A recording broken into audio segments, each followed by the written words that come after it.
ঘড়িতে তখন ঠিক বিকেল 4টে। প্রতিদিনের মতোই সে এসে বসে পড়ে পুরনো সেই পার্কের বেঞ্চে, যেখানে একদিন দুজনে বসে স্বপ্ন বুনত তারা।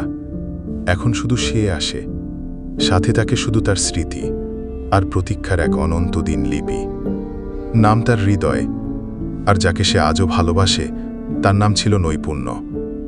তাদের প্রথম দেখা হয়েছিল এক বইমেলায়। হঠাৎ ঝড় বৃষ্টিতে দুজনের ঠাঁই হয়েছিল এক স্টলে। বৃষ্টির শব্দে ডুবে গিয়ে কেমন করে যে দুজনের মধ্যে কথা শুরু হয়েছিল কেউ জানে না, শুধু জানে সেই কথা আর থামেনি, কমপক্ষে কিছুদিন।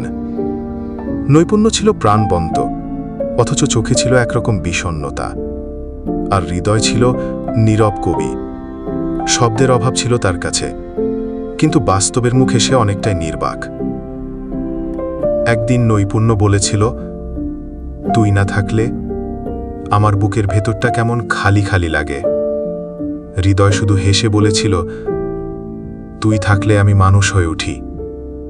তাদের প্রতিদিন দেখা হতো বিকেলে, সেই পার্কে।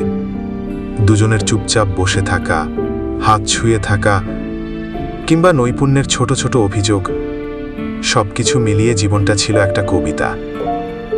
কিন্তু হঠাৎ করেই একদিন নৈপুণ্য দূরে সরে গেল। একটা SMS, ছোট্ট কয়েকটা শব্দ, আমি যাচ্ছি, কারণ আমার থাকা মানেই তোর ক্ষতি, ভালো থেকো। হৃদয়ের চোখে জল এসেছিল না, শুধু সে বসেছিল সেই পার্ক বেঞ্চে।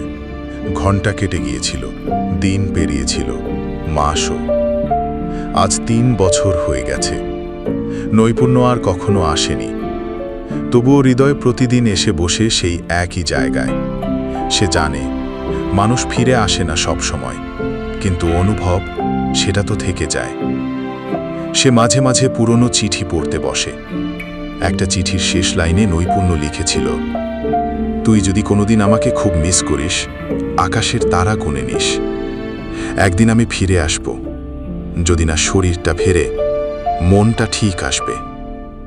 হৃদয় জানে নৈপুণ্য হয়তো বেঁচে নেই, অথবা হয়তো অন্য কোনো শহরে অন্য কোনো গল্পের চরিত্র হয়ে গেছে।